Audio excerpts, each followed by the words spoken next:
A court-appointed special advocate is a volunteer in the community who represents the best interest of a child in court. They do independent investigations of child abuse and neglect cases that come to us through the Department of Child Services. They get to know the child, they see the child on a regular basis, they also get to know the family members and basically anybody involved in that child's life.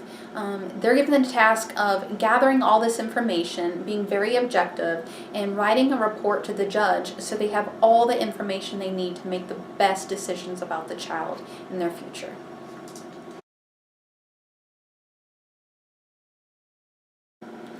Right now, there has never been a greater need for volunteers. Since 2012, there has been a 118% increase in cases, CHINS cases, which is child abuse and neglect cases, that are being filed in our community. We have 193 families that cover about 325 kids that do not have an advocate. So those children do not have a voice in court.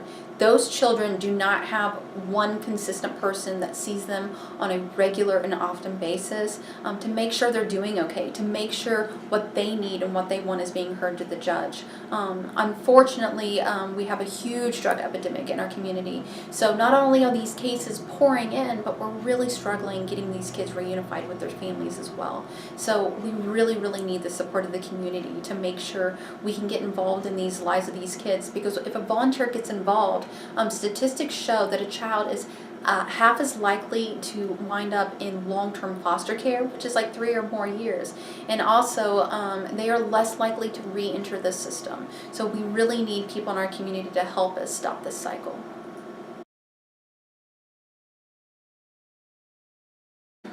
So CASA volunteers, they're not social workers. We do work very closely with the Department of Child Services, but we do not manage this case. We're kind of the middle person. We are the one person who kind of connects all the different things going in the child's life. And different than some of the other people, we are very focused on the child. Yes, we definitely have a lot of interactions with the family because we're trying to find information about this child and their life, but we have a strong focus on what's in the best interest of the child. We do not have an obligation to make recommendations about reunification, although we definitely encourage reunification.